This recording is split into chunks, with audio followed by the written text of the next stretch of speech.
ऐसी ही कोई सभा रही होगी।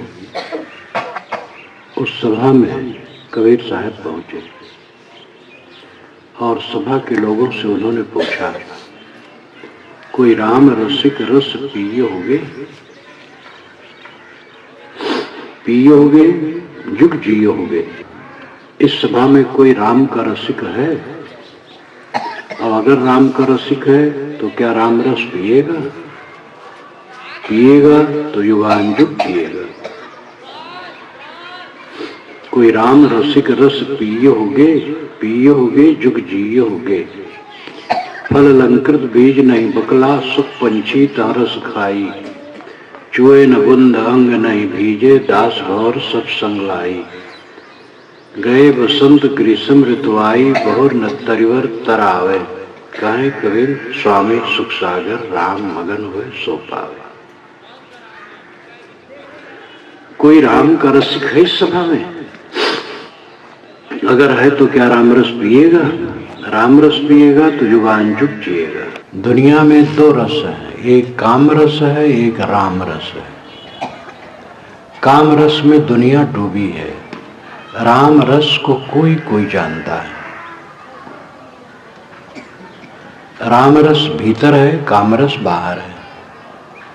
काम रस का मतलब है कामनाओं में भटकते रहना। कामनाएं, वासनाएं, जो हमारी कामनाएं होती हैं वह बड़ी मोहक लगती है, लेकिन प्राप्त होने के बाद बेकार लगती है।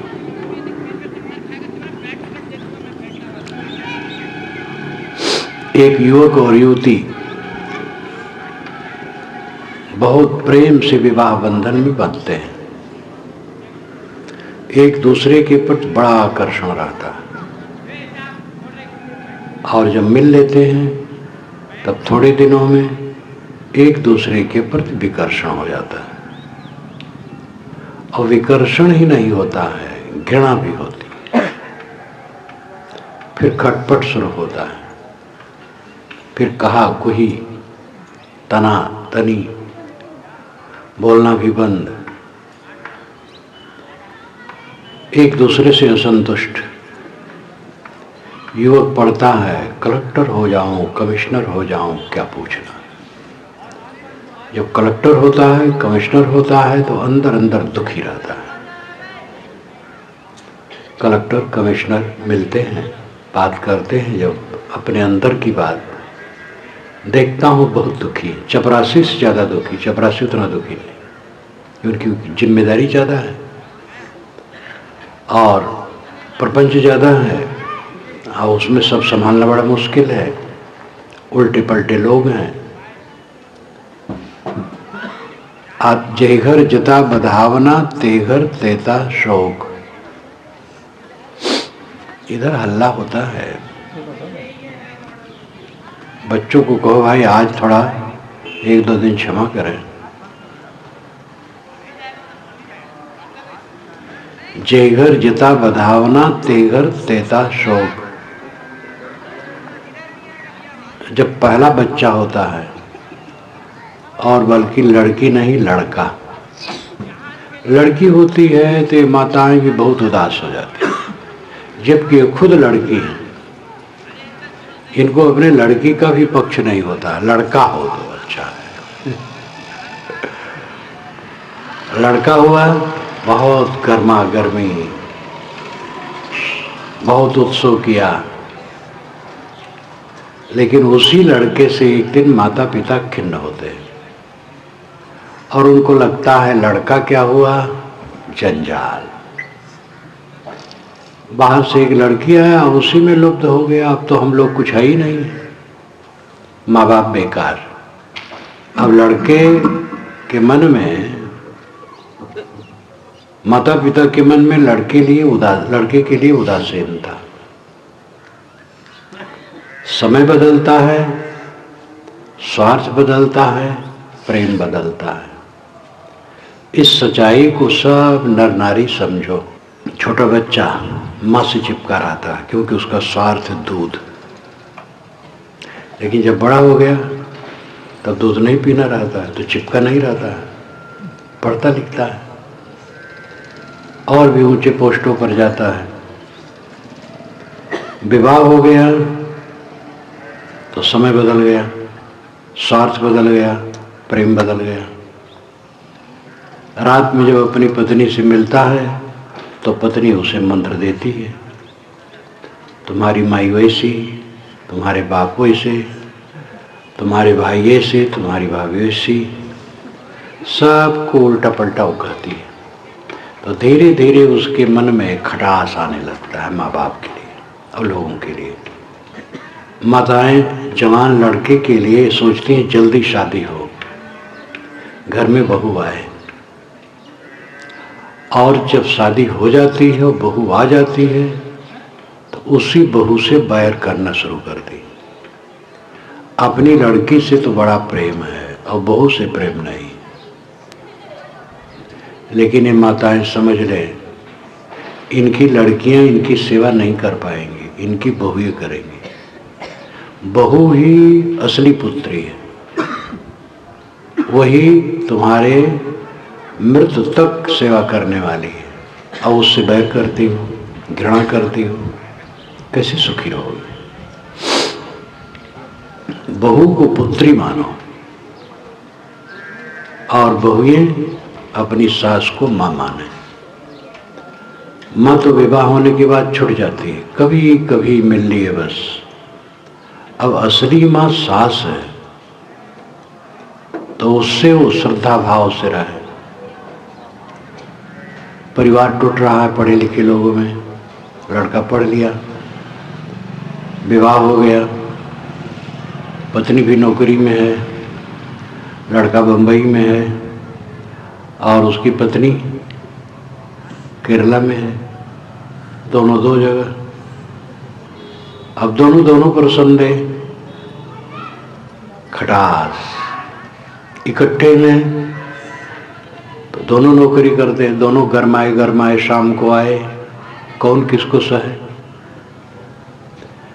दो पत्नी को मैंने समझाया, डॉक्टर दोनों, काफ़ी बढ़िया मकान, सिविल लाइंस में उनका मकान है, सफ़ेद पत्थरों से चमकता हुआ। मैंने वहाँ की स्थिति देखी, समझाया दोनों को बैठा करके। बहू ने कहा, साहब ये डॉक्टर है, मैं डॉक्टर हूँ, दोनों डॉक्टर हैं। हम कहे देखो, डॉक्टर तो पेट भरा हुआ काम है। तुम दोनों मित्र हो, पत्नी हो, मित्र हो, इसको सोचो।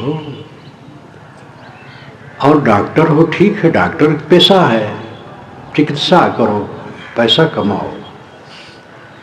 वास्तव में चिकित्सा करे और उसमें जो मिले उससे गुजर करे, लेकिन लक्ष्य तो होता है कि पैसा अधिक से अधिक आए। तो डॉक्टर, दोनों डॉक्टर हो, इसको भूल जाओ। दोनों मनुष्य हो, दोनों मित्र हो, दोनों पत्नी हो। वेदों में एक कहीं नहीं लिखा है कि विवाह के बाद पत्नी एक दूसरे को छोड़ दें, बल्कि ये लिखा है कि हे वधू, तू अपने माँ बाप के घर से सदा के लिए छूट रही है और अपने पति के घर से सदा के लिए जुड़ रही। तलाक भारतीय परंपरा में मान्य नहीं रहा, लेकिन अब कानून बन गया है तो जरूरी भी था। कुछ गड़बड़ियाँ होती हैं, पति बहुत क्रूर है, दुराचारी है, या पत्नी बहुत दुष्टा है, दुराचारिणी है। अब ऐसी स्थिति में वह तलाक न दे सके तो ठीक नहीं है, ये सोचा सरकार ने। और भारत आज़ाद होने के बाद कानून बना।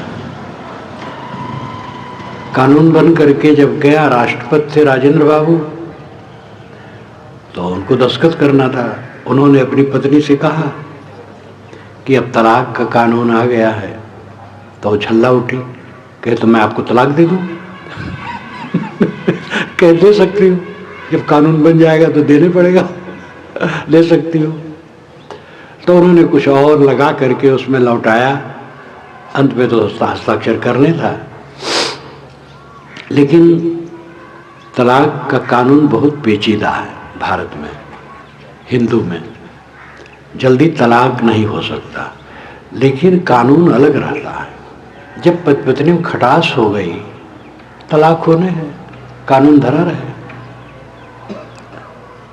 गृहस्थी का सुख है पति पत्नी का मधुर बर्ताव।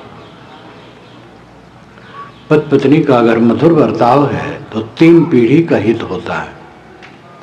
घर में जो बुजुर्ग हैं, बूढ़े हैं, उनकी सेवा होती है, और जो बच्चे हैं उनको अच्छे संस्कार मिलते हैं। और अगर आपस में प्रेम नहीं है पति पत्नी में, तो बुजुर्गों की सेवा नहीं होती है और बच्चों को अच्छे संस्कार नहीं मिलते। 2 छोटे छोटे बच्चे एक कमरे में पढ़ रहे थे और उनके माँ बाप दूसरे कमरे में लड़ रहे थे। तो बच्चे घबरा करके कहे, मम्मी पापा आप लोग बहुत हल्ला करते, हम लोग कैसे पढ़ें। अब दोनों के ऊपर हजारों घड़ा पानी पड़ गया। बच्चे हल्ला करें, माँ बाप डांटे। अब माँ बाप हल्ला कर रहे हैं, बच्चे डांट रहे हैं। तो पति पत्नी हो जाना बड़ी बात नहीं है। Doctor, master, collector, engineer, professor हो जाना बड़ी बात नहीं। बड़ी बात है मनुष्यता। जितना संबंध है उसमें मनुष्यता चाहिए, हमदर्दी चाहिए, दूसरे के लिए अपने दिल में जगह चाहिए। भगवान भगवान तो बहुत कहते हैं, और भारत में भगवान की भक्ति इतनी ऊंची है, 9 नेजा ऊपर तक, गली गली में भगवान। लेकिन असली भगवान को कौन कितना समझता है, ये तो परीक्षण करके पता लगेगा। असली भगवान देखो, ये बैठे हैं भगवान भगवती, प्रत्यक्ष भगवान, जो बोलते हैं, डोलते हैं, खाते हैं, पीते हैं, समझते हैं, ये असली भगवान है। और इनके साथ सुंदर बर्ताव नहीं होगा तो कोई भी संबंध किस काम का है। मधुरता की जरूरत है। दुनिया की वस्तुएं आपातः आकर्षक लगती है और थोड़े दिन में उसमें विकर्षण होता है।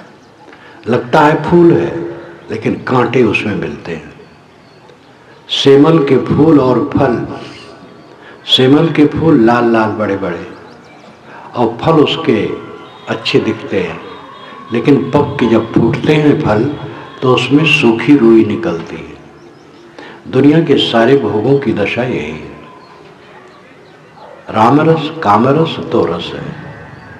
कामरस का मतलब कामनाओं के रस में पड़े रहना, चाहनाओं, इच्छाओं, वासनाओं में भटकते रहना। रास्ते रास्ते जा रहे थे, किसी का मकान देखा चमकता हुआ, बड़ी लान, नौकर चाकर, मन चला, ऐसे मकान होता। अब ये कामरस में फंस गए। उस मकान में जाकर के देखो वे लोग क्या सुखी हैं। अगर वे सुखी होंगे तो विवेक से सुखी होंगे, मकान से सुखी नहीं होंगे। एक बड़े सेठ ने कहा कि महाराज मेरा मकान मुझे काटता है। करोड़ों लग करके वो मकान आजकल बन सकता है, लेकिन उन्होंने कहा कि मेरा मकान मुझे काटता है। एक सेठ ने कहा कि महाराज मेरे पैसे मुझे काटते हैं। पैसा काफी, दिमाग खराब, क्या करें। रामरस में पूरा पूरा आनंद है। रामरस क्या है? संतोष। कामरस क्या है? तृष्णा, तृष्णा, तृष्णा, तृष्णा। भरथर जी ने बहुत बढ़िया कहा, भोगा न भुक्ता वै में भुक्ता, तपो न तप्तं वै में तप्ता, कालो न जातो वै में जाता, तृष्णा न जीर्णा वै में जीर्णा। मैं भोगों को नहीं भोगा, भोग ने मुझे भोग डाला। आदमी समझता मैं भोग को भोग रहा हूं, लेकिन भोग ही उसे भोग डालता है। शराब पीने वाले को शराब पी जाती है। मैं तप को नहीं तपा, ताप ने मुझे तपा डाला। मानसिक ताप से मैं तप रहा हूं। काल को मैं नहीं जीत पाया, काल ने मुझे जीत लिया। तृष्णा बूढ़ी नहीं हुई, मैं बूढ़ा हो गया। दुनिया की यही दशा है। राम रस पियो, काम रस को घटाओ। काम रस तृष्णा, वासना, चाहना। काम का एक स्थूल अर्थ है पति पत्नी का संबंध है, उतने कामरस नहीं है। अगर मेरे मन में है कि आप लोग मेरे सामने हाथ जोड़ें तो ये मेरा कामरस है और ये मुझे दुख देगा। मुझे स्वयं हाथ जोड़ लेना चाहिए। सब भगवत स्वरूप है, सबके सामने हाथ जोड़ लिया। ये कामना क्यों कि कोई मुझे हाथ जोड़े? अगर हम चाहते हैं आपसे हमें प्रतिष्ठा मिले तो हमारे मन का कामरस है। कामरस वाला कभी सुखी नहीं रहता है। मैं तो ये प्रायः कहा करता हूं कि नववधू नववर एक दूसरे से निष्काम रहेंगे तो सुखी रहेंगे, एक दूसरे से कामनाबद्ध रहेंगे तो दुखी रहेंगे। पत्नी से पति बहुत चाहेगा और पति से पत्नी बहुत चाहेगी तो दोनों में खटपट होगा पक्का है, क्योंकि चाहना पूरी नहीं होगी। चाहना ही किसी की पूरी नहीं हुई है, न किसी की पूरी हो सकती है। इच्छाओं की पूर्ति नहीं होती है, इच्छाओं की निवृत्ति होती है। इच्छाएं त्याग करके आदमी सुखी होगा। ऐसी ऐसी बहुएं हैं जो पति को वाकबाण मारती हैं। मेरी सहेलियों को ऐसे ऐसे आभूषण मिले, ऐसे ऐसे गहने मिले, हमारे माँ बाप ने तो हमारा गला काट करके तुम्हारे घर रूपी कुएं में डाल दिया, तुम्हारी कमाई में आग लगी है, तुम क्या मुझे दोगे? ऐसे ऐसे वचन कहती हैं। हद है। पति पत्नी का संबंध वो समझती ही नहीं।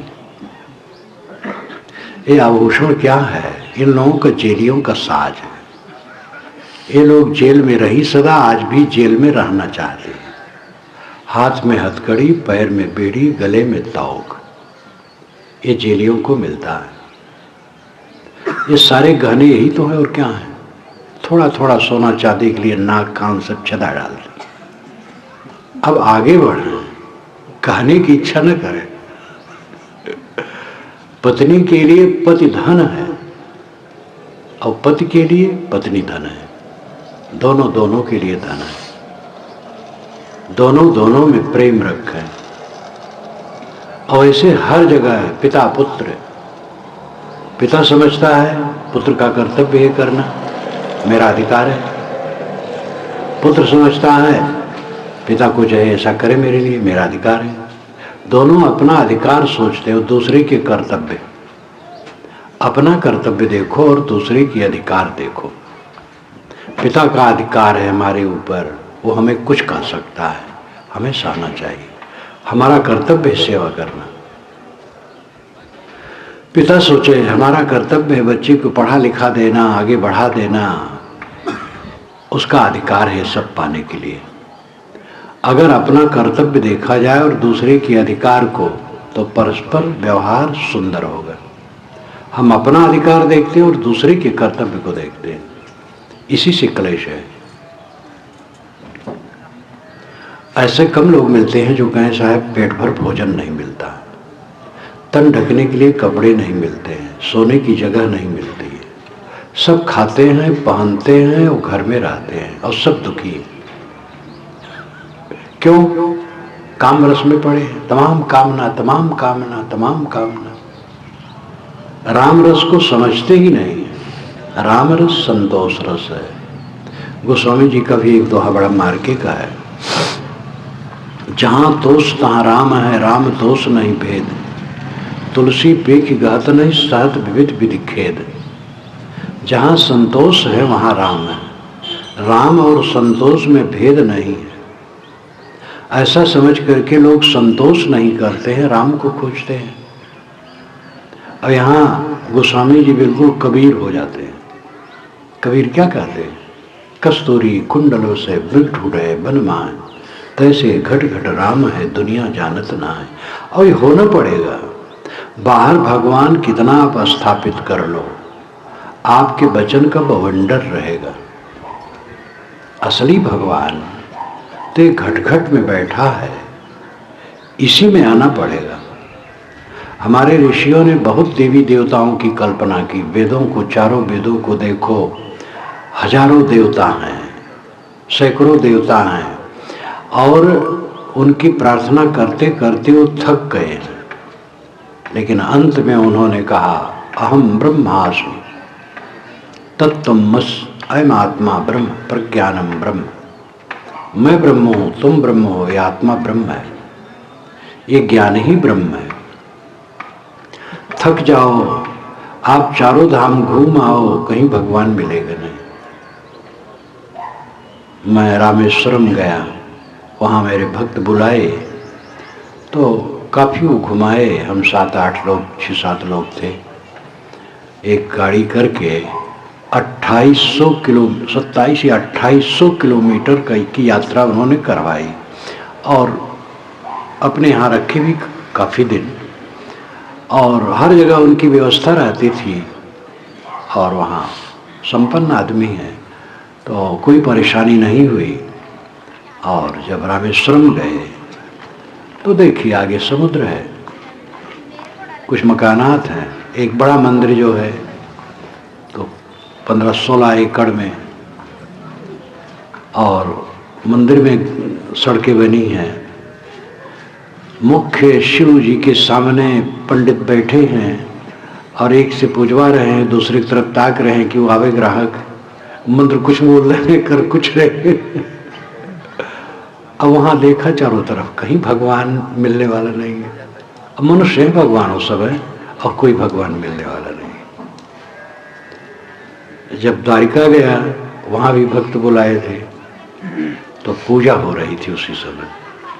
तो हम लोग जब पहुँचे तो पुजारी झट से ले जाके हम लोग सामने खड़ा कर दिया।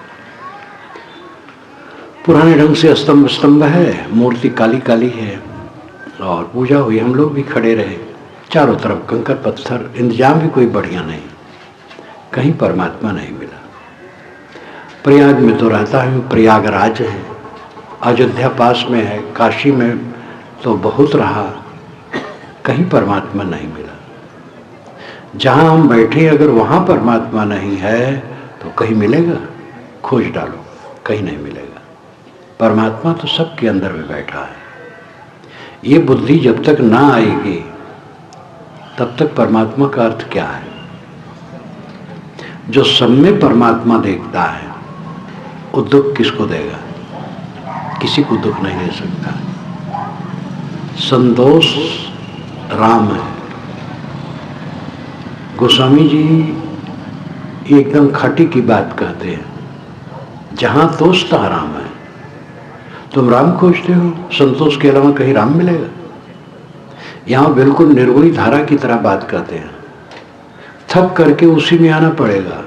करकंज पद कंजारणम, कितना कह डालो भगवान के हाथ पैर बड़े कोमल कोमल हैं, लेकिन ऐसे कोमल कोमल वाले भगवान को आप पाओगे नहीं। हाँ, आपके घर में लड़के बच्चे हैं कोमल कोमल, कोमल कोमल भगवान कहते जाओ, कहीं पाओगे नहीं। भगवान है संतोष, संतोष करो, भगवान मिल गया। तो राम रस काम रस दो रस है। जीव हरदम कामरस में पड़ा है, ये मिल जाए, वो मिल जाए, वो मिल जाए, देख देख के ललचा रहा है। स्त्री पुरुष को, पुरुष स्त्री को देख के ललचा रहे हैं। पुरुष के शरीर में अगर सुख है तो पुरुष अपने शरीर के सुख को लेके सुखी रहे। वो स्त्री के शरीर में क्यों सुख खोजता है? और स्त्री के शरीर में सुख है तो स्त्री अपने शरीर के सुख को लेके सुखी रहे। पुरुष को क्यों खोजती है? दोनों को भ्रम है। वो समझती है कि पुरुष के शरीर में सुख है, और पुरुष समझता है स्त्री के शरीर में सुख है। दोनों को भ्रम है। सुख संतोष में है, सुख शांति में है। ये जगत व्यवहार है। विरक्त गृहस्थ दो धारा है। गृहस्थ सर्वाधिक है, विरक्त कोई होगा। गृहस्थ हैं तो बाल बच्चे होंगे, कुछ के नहीं भी होते हैं, तो नहीं होते हैं तो बहुत दुखी रहते हैं, क्योंकि हमारे कोई बच्चा नहीं है। और निर्वंश होना पाप है। ये माताएं तो और कहती हैं एक बुढ़िया ने कहा, मैंने निर्वंशिन का मुंह देखा सुबह तो 2 बजे तक पानी मुझे नहीं मिला। निर्वंशिन और निर्वंश का मुंह देखना पाप है। तो महात्माओं को आप क्यों देखने आते हैं? इनके कौन वंश है? ये तो महानिर्वंश है। और वंश वालों को देख के अगर पुण्य मिलता है तो सुकरी को देखो, 12-12 बच्चे एक बार में देती है। मुर्गी अंडा देने लगती है तो रोज 1 अंडा देती है। दीमक रानी हजारों अंडे देती है, उनके दर्शन करो। वंश होने से कोई पुण्यात्मा नहीं है, और जिसके वंश न हो पापात्मा नहीं है। विवाह हुआ, अच्छा है, प्रेम से रहो। अगर बच्चे नहीं हुए तो आपको आधी झंझट नहीं पड़ी। आधी झंझट विवाह, अब आधी झंझट बच्चे। आप कहेंगे वाह, ये झंझट ना हो तो दुनिया समाज कैसे बनेगा? आपकी बात मैं मानता हूँ, लेकिन मेरी बात आपको भी मानना पड़ेगा। विवाह किए तो झंझट में पड़े, लेकिन उतने झंझट रह गई, बच्चे नहीं हुए तो अच्छा है, आराम से रहो पति पत्नी, और जो कुछ आपके पास है समाज की सेवा करो। अगर आपके पास बहुत पैसा है, स्कूल खोल दो, हाई स्कूल खोल दो, महाविद्यालय खोल दो, हजारों बच्चे पढ़ें, सब आपके बच्चे हैं। लेकिन इसमें संतोष नहीं होता है। एक बच्चा ऐसा होना चाहिए जो मेरी मूंछ उखाड़ सके। अपना बच्चा ही मूंछ उखाड़ता, दूसरा नहीं उखाड़ता है। तो एक मुझे ऐसा बच्चा चाहिए जो मेरी मूंछ उखाड़ सके, इसमें गर्माहट आती है। ये सब धोखे में ना पड़ो। अगर बच्चे नहीं होते हैं तो कोई माता उनको अशुभ न माने। ये माताएं ज्यादा कहती है, पुरुष तो कम कहते हैं। निर्वंशिन का मुख देखना अपराध है, गलत बात है। और वंश वाली बड़ी पुण्यात्मा है। वंश निर्वंश जैसा भी हो, आदमी अच्छा है वही अच्छा है। वंश हैं, बच्चे हैं तो उनकी सेवा करो, पालो पोसो। जिम्मेदारी कहाँ जाओगे? जीवन भर भोगना पड़ेगा। जानवरों में तो बहुत जल्दी गृहस्थी खत्म हो जाती है। गाय को बछड़ा हुआ और बैल तो जानता नहीं मेरा कोई बच्चा है। गाय दूध पिलाई, कुछ दिन में दूध छूट गया, गाय कहीं है बछड़ा कहीं है। पक्षियों में तो 15 दिन में गृहस्थी पूरी, अंडा दिया और 4-4 दिन सेवन किया, फिर अंडा फूट गया, 4-4 दिन चारा दिया, बस चूजे उड़ गए, अब कुछ मतलब नहीं। लेकिन मनुष्य ऐसा है, पैदा करे, पाले पोसे, खिलावे पिलावे, लिखावे पढ़ावे, काम धंधे में लगावे, विवाह शादी करे, फिर बहू बेटे की झंझट जिंदगी भर सहे। और बहू बेटे के जब बच्चे हो जाए तो उन बच्चों को सहे, पोते दर पोते सब की सहे। जब तक ये बूढ़े मर न जाएं तब तक निवृत्त नहीं होना चाहते। एक बूढ़ा मेरे पास आया 75 वर्ष का, तो कुछ दिन रहा तो मैंने कहा तुम रह जाओ 10-15 दिन, संतों की बात सुनो, इलाहाबाद आश्रम की बात है। तो चुप हो गया। मैंने कहा क्या बात है? कहे साहब 3 लड़के हैं, 2 लड़के सर्विस में हैं, 1 लड़का दुकान करता है और घर मुझे संभालना पड़ता, खेती बाड़ी। तो मैंने कहा कितनी उम्र है? कहे 75 वर्ष। हम कहे कब तक संभालोगे? तो कुछ उत्तर नहीं। ये बूढ़े लोग अगर इनका बस चले तो 1000-2000 पीढ़ियों तक ये सेवा करते रहे। ये धोखा है मन का। बच्चे हो गए, पाल पोस दो, पढ़ा लिखा दो और शादी विवाह कर दो, निवृत्त लो, भजन साधन में लगो। बच्चे के मोह, पहले अपने बच्चे मोह, तब बच्चे के मोह, और फिर उन्हीं से लड़ाई। अयोध्या के पास एक हमारे भगत रहे और संपन्न रहे, तो फिर उनके यहाँ मुझे समाज सहित रहना होता था समय समय से। तो जहाँ रहें वो क्षेत्र अलग रहे उनके परिवार से, लेकिन वो बच्चे को अपने पास लेटा ले। तो हम कहें दिन भर तुम दौड़ते रहते हो व्यवसाय में और शाम को रात में तो शांति से रहो, बच्चे क्यों ले लेते हो। कहे साहब ये बप्पा बप्पा करके आते हैं तो मोह लग जाता है। हम के ठीक है। अब बच्चे जवान हुए, उनका शादी विवाह, उनसे खूब लड़ाई लड़े हो इतना उलझे रहे, तब मैं समय समय से डांटू। मैंने कहा देखो बकवास मत करो।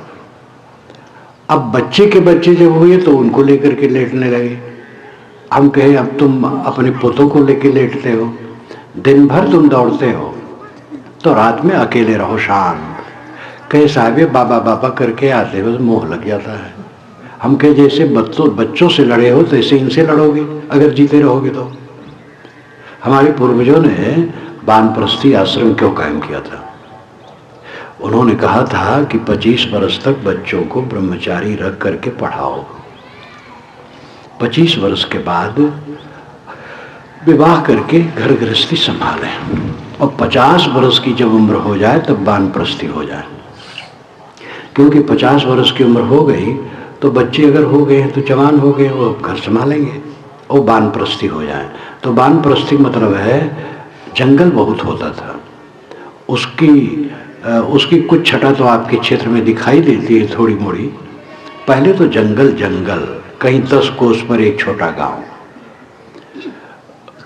तो ऐसे माँ बाप फिर घर से निकल करके पास में जंगल में झोपड़ा बना लिए और वहाँ तप साधना करते थे, और घर वालों को निर्देश कर देते थे कुछ न कुछ। 75 वर्ष की उम्र में सन्यासी हो जाते थे। तो 50 वर्ष की उम्र में गृहस्थी का भार छोड़ देने के लिए न हमारे पूर्वजों ने कहा। लेकिन आज लोग 80-90 के हो जाए तो भी वो चाहते हैं कि चाबी हमारे पास रहे। मलकई की गर्माहट, इसी छत्तीसगढ़ में बहुत पुरानी घटना है, कोई 30 वर्ष की। सुबह सुबह मैं हर जगह चलता हूँ, गाड़ी से आया, गांव था और बड़ा गोटिया का घर था और बहुत बड़ा आंगन। गाड़ी रुकी, खाट पर बैठा, घर की बुढ़िया मलकिन थी, वो 75 वर्ष की रही होगी, आई बैठी, बातचीत हुई। मैंने कहा कुशल मंगल? कहे साहब नींद नहीं आती है। हम के क्यों? क्या चाबी घर की तुम्हें बांधे हो? तो हंसी और कमर से निकाली इतना बड़ा छप्पा। हम के तुम क्यों बांधी हो? कहे साहब लड़के हैं 3 और दुकानें हैं, खेती है, लड़के सब चालाक हैं, अगर उनको चाबी दे दें तो एक ही लेके बैठ जाएगा, और पति हमारे बड़े भोले भाले हैं, उनको तो दे नहीं सकती। तो हम कहे 75 वर्ष की हो गई हो, कब तक चाबी बांधे रहो? तो बांट दो, 4 हिस्सा कर लो, 3 में तीनों बच्चों दे दो, एक हिस्सा अपना ले लो, चाबी घट जाएगी तो नींद थोड़ी बढ़ जाएगी उसके पश्चात उसके घर जाना नहीं हुआ, अब तो होगी भी नहीं। तो ये मलकई की गर्माहट जो होती है, हम मालिक रहे, इसी में आदमी दुखी रहता है। मालिक न बनो, सेवक बनो। हम सब सेवक, मालिक कोई नहीं। विनम्र रहो। राम रस काम रस 2 रस हैं। राम रस है संतोष, काम रस है तृष्णा। तृष्णा की पूर्ति कभी नहीं होती किसी की भी। सदैव असंतोष, असंतोष में आदमी मर जाता है। जीवन की सफलता है इसी जीवन में रह करके पूर्ण संतुष्ट हो जाए, और सब समय संतोष। जो मिला बहुत ज्यादा है, बहुत ज्यादा है, ऐसा आदमी बादशाह है। आप लोगों ने कबीर साहब का दोहा सुना होगा, चाह गई चिंता मिटी मनुआ बेपरवाह, जिनको कुछ नहीं चाहिए सो सहानुभूति सा। चाह गई चिंता मिट गई, मन निष्फिक्र हो गया। जिनको कुछ नहीं चाहिए वो महाबादशाह है। आप कहेंगे हम गृहस्थ आदमी हैं, कुछ कैसे नहीं चाहिए? बाल बच्चों के लिए प्रबंध करना है, प्रबंध करो, लेकिन चाहो कुछ ना।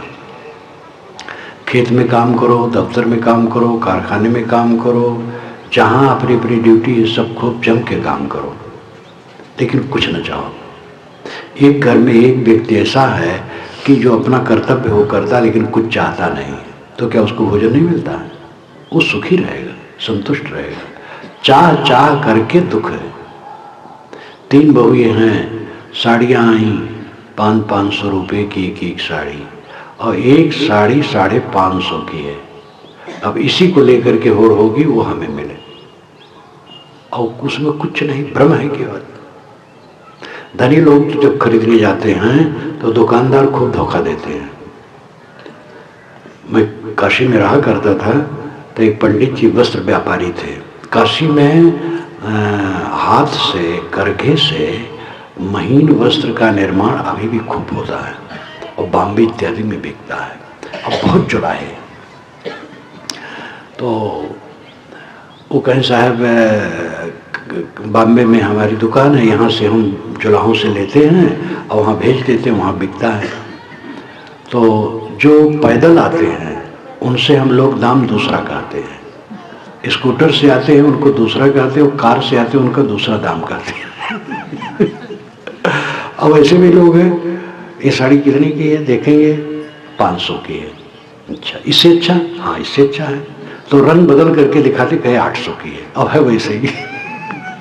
तो इन धनियों से हम खूब लेते हैं। एक धनी ने मुझसे कहा भी कि साहब हम लोग जब खरीदने जाते हैं तो ये महत्व नहीं होता है कि कितने का है, ज्यादा दाम दिए तो लगता है इतने को आए हैं, ये गर्माहट। तो इस प्रकार ये दिखावा है सब, और दिखावा में संसार चल रहा है। ड्राइंग रूम, स्वागत कक्ष बड़ा हो और उसमें 3-4 टोकरी कूड़ा कचड़ा लाके रख दिया जाए, तब ड्राइंग रूम है। आजकल तमाम पुतले, तमाम प्रपंच ला करके सब भर दिए कूड़ा कचड़ा, तब ड्राइंग रूम है। अब दूसरे ड्राइंग रूम देख करके ललचा रहे हैं, हमारे भी ऐसे हो। एक सज्जन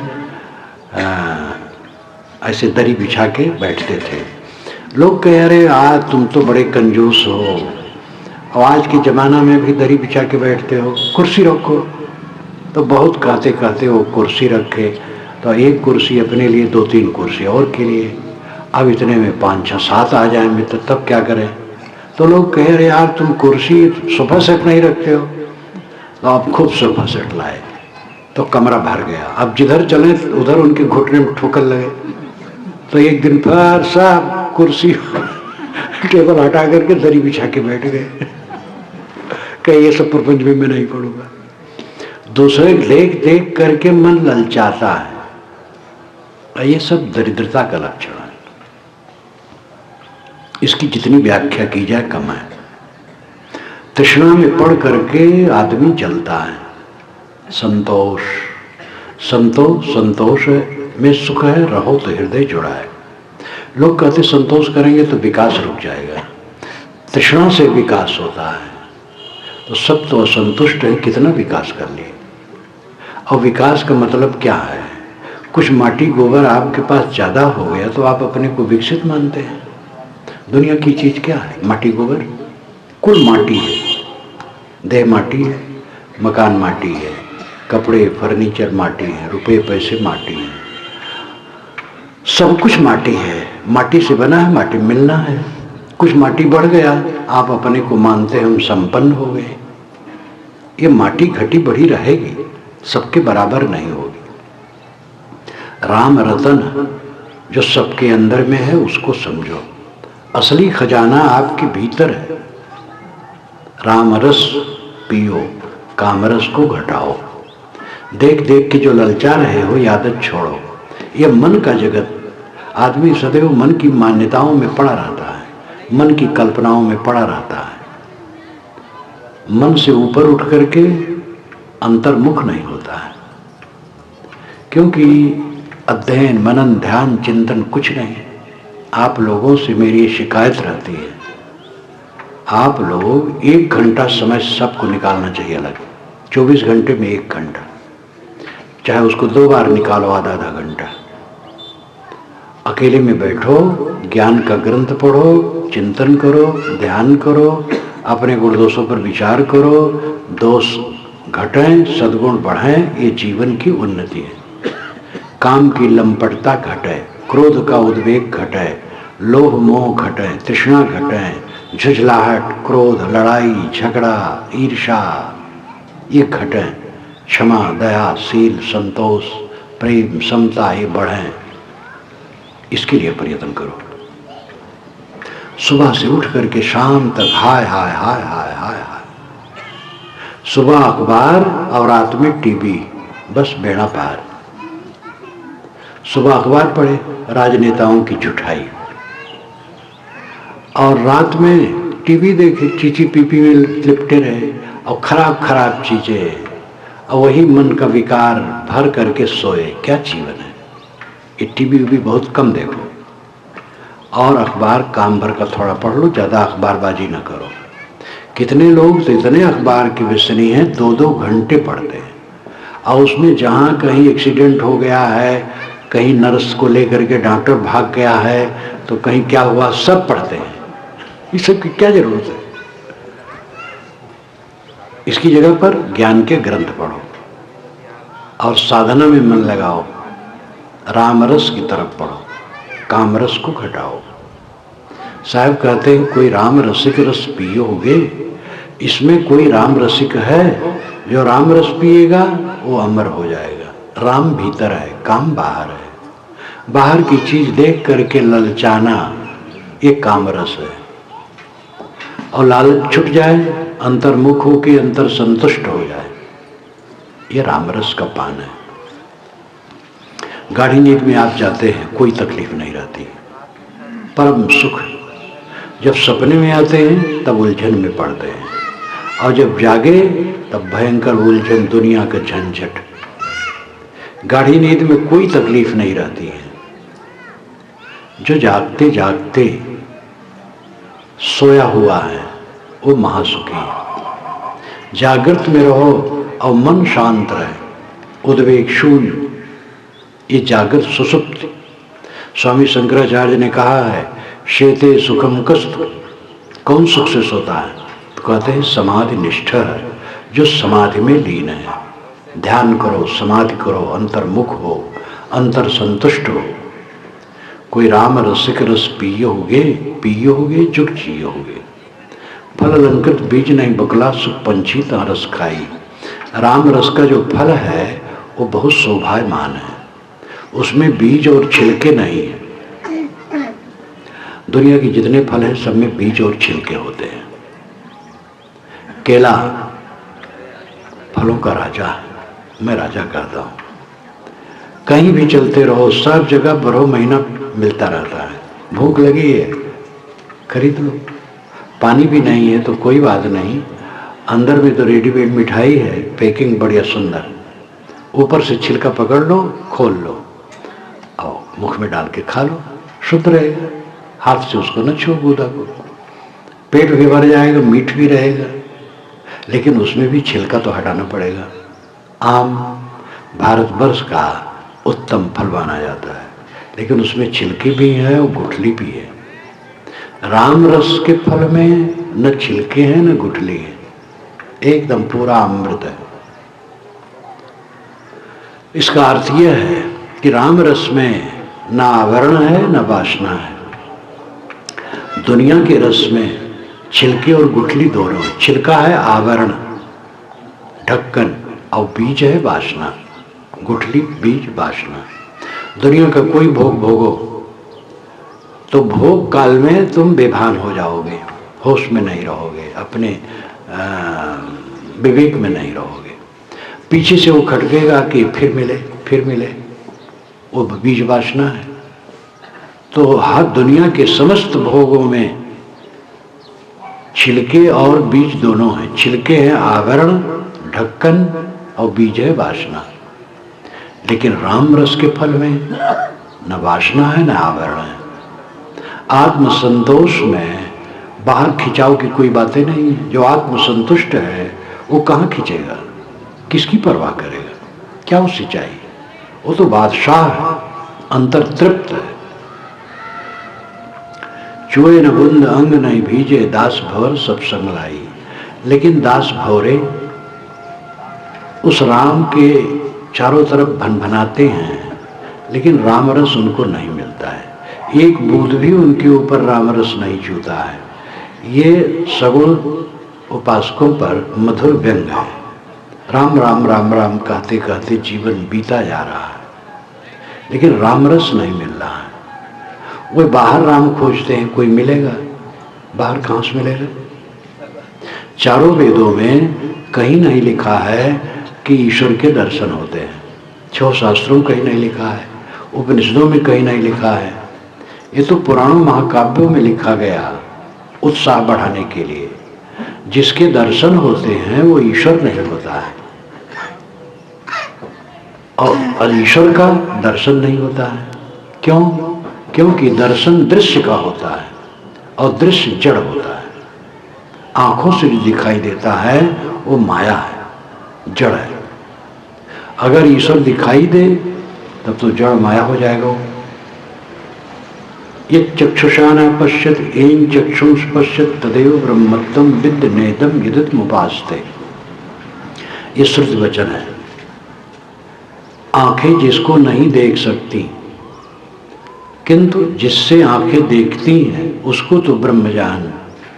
आंखों से देख करके जिसकी तू उपासना करता वो ब्रह्म नहीं। आंखों से जो देखेगा वो हाड़ चाम का शरीर रहेगा, अब वो हाड़ चाम नहीं है, वो शुद्ध चेतन मात्र है। तो ये तो विवेक करके समझा जा सकता है कि दर्शन जिसका होता है वो तो मोह माया है। आप ध्यान दीजिए, रामचरितमानस में गोस्वामी जी ने जहाँ जहाँ कोई आगंतुक आया है राम से मिलने के लिए, तो सबको राम की सुंदरता में मोहा दिए हैं। राम बड़े सुंदर हैं, उनकी आंखें, गाल, हाथ, सीना सब बड़ा वर्णन है। करकंज पद कंजारणम, सब सुंदर सुंदर। लेकिन जब उन्होंने ज्ञान का खास विषय कहा तब कहा, गो गोचर जहाँ लग मन जाई सो सब माया जाने भाई। गो इंद्रियां, गोचर विषय, जहां तक मन जाए सब माया है। गो का मतलब गाय और गोचर का मतलब गाय जहां चरे। लेकिन यहां गो का अर्थ है इंद्रियां, आंख, नाक, कान, जीभ, चाम। आंख, नाक, कान, जीभ, चाम, ये 5 ज्ञानेंद्रियां गो है। और शब्द, स्पर्श, रूप, रस, गंध 5 विषय गोचर है। तो जहां तक मन जाए सब माया है। अब यहां भगवान माया हो गया, जो करकंज पद कंजारणम भगवान है माया हो गया। देखी सुनी गुनी मनमाही मोह मूल परमार्थ नाही। जो देखोगे, सुनोगे, मन में सोचोगे वो मोह का कारण बनेगा, उसमें परमार्थ नहीं होगा। देखना, सुनना, जानना जब बंद हो तब परमात्मा की स्थिति होती है। चश्म बंदो, गोश बंदो, लब विबंद, गर्न वीनी, सर्रे हक बर्मन बखन, ये रूमी साहब ने कहा, ये मुस्लिम संत थे। चश्म बंदो, आंखें बंद कर लो। गोश बंदो, कानों को बंद कर लो। लब विबंद, ओठों को बंद कर लो। इतने पर सत्य के दर्शन न हो तो मेरा मजाक उड़ाना। इन्हीं अपनी इंद्रियों को समेट लो, अंतर्मुख हो जाओ। हजारों वर्ष पूर्व सनत कुमार ने छांदोग्य उपनिषद में कहा है, यत्र नानद पश्चित नानद श्रणवत नानद विजाना सबूमा। जब दूसरे को नहीं देखता, दूसरे को नहीं सुनता, दूसरे को नहीं जानता, ये भूमा की दशा है। जानना, देखना, सुनना बंद कर दो। पहले ज्ञान में रहो, फिर अज्ञान में चले जाओ। साहब ने कहा, समझ बूझ जड़ हो रहे, बल तज निर्बल होए, काहे कबीरता संत का पला न पकड़े कोय। पहले समझ बूझ ले तब जड़ हो जाए। ध्यान दीजिएगा, पहले समझ बूझ ले, समझ बूझ करके तब जड़ हो जाए, अनाड़ी बन जाए। और बल तज निर्बल होए, सारे बल का घमंड छोड़ करके निर्मानी हो जाए। ऐसे संत का कोई पल्ला नहीं पकड़ सकता है। आप घर में रहते रहते अहंकार शून्य हो जाओ, देखो परम शांति पाओगे। तो पहले ज्ञान की जरूरत है, फिर अज्ञान अवस्था में जाने के लिए कुछ न जानना, कुछ न जानना अंतिम स्थित है। जानोगे दुनिया कूड़ा कबाड़, जानोगे दुख पाओगे। यही तो समाधि है, सब जानना छोड़ दो। कुछ समय आप सारा सोचना छोड़ दो, वहां कुछ नहीं जानोगे, परम शांति रहेगी। लेकिन ये सब पहले से जब समझ हो ले, अभ्यास करे और मन में अनासक्ति बढ़े, तब ये दशा आएगी। लेकिन असली दशा वही है। सुसुप्त से आप उसकी वानगी ले सकते हैं। रोज हम सुसुप्त में जाते हो, कोई दुख नहीं रहता सुसुप्त में, लेकिन वो अवस्था जनित है, बोध जनित नहीं है। इसलिए नींद खुलने पर फिर दुख शुरू हो जाता है। जो जागते जागते सुसुप्त की तरह रहता है, जागते जागते जीते जीते मरा की तरह रहता है, वो आनंदमय हो जाता है। मस्तराम मुर्दे से पूछे, मुर्दा कुछ बतलाओगे? मुर्दा में से मुर्दा बोला, मर जाओ सुख पाओगे। एक मस्तराम लेटे थे, एक मुर्दा पड़ा था। तो मुर्दे ने कहा मस्तराम से, मस्तराम तुम मुझे कुछ बतलाओगे? मस्तराम ने मुर्दे से कहा कि तुम मुझे बतलाओगे? तो मुर्दा कहा, मर जाओ सुख पाओगे। मैं मर गया, झंझट खत्म, तुम भी मर जाओ। तो मर जाने मतलब जहर खाना थोड़े। आजकल तो जहर खा के बहुत लोग मरते हैं, वो कायरता है। मर जाने का मतलब है मन मर जाना, शांत हो जाना। आप अपने घर में पहुंचे और आपकी देवी कोई कारणवश गरमाई है और आपके ऊपर बरस पड़ी, आप मर जाओ। मर जाने मतलब क्या? शांत, कुछ न हो, अपने आप वो ठीक हो जाएगी। अपने आप उसको लगेगा कि मैंने गलत किया। अब आप भी गरमा गए, तब लंका कांड शुरू। घर घर में लंका कांड इसी से होता है। इसलिए मर जाने का मतलब है मन मार लेना, समझ बूझ जड़ हो रहे, बल तज निर्बल हो। समझ लो जीत की हार अभी बाकी है, पार अभी बाकी है, दार अभी बाकी है। एक पंडित जी के यहाँ मैं बैठा था, तो उनका लड़का 14-15 वर्ष का था। तो कुछ कहा तो पंडित जी ने उसको डांट दिया, तो चुप हो गया। और उसके कोई 10 वर्ष के बाद उनके यहाँ था, तो पंडित जी कुछ बोले तो लड़के ने डांट दिया, तो वो चुप हो गया, क्योंकि वो लड़का जवान था और पंडित जी बूढ़े हो गए थे। जीत की हार अभी बाकी है। आप अपने बच्चे को बहुत डांट चुके हैं। जब आप बूढ़े होंगे तो तैयार रहिए।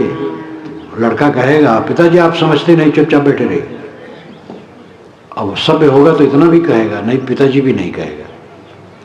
तो ये दुनिया में अगर सुख चाहो तो मन मार के रहो, अहंकार न करो, सेवक रहो, सब सेवा परायण रहो और रामरस पियो और कामरस का त्याग करो। यानी तृष्णा वासना छोड़ो, संतोष ग्रहण करो, सबसे प्रेम का बर्ताव करो। सब भगवान भगवती हैं। प्राणियों को भगवान भगवती समझो। जो बोले ना डोले ना खाए ना पिए ना, उसको खिला रहे हैं, और जो खाता पीता है उसका हक मार रहे हैं। कौन सी भक्ति है? इन बातों को समझो और सच्ची भक्ति करो, राम रस पियो। यही शुभकामना है।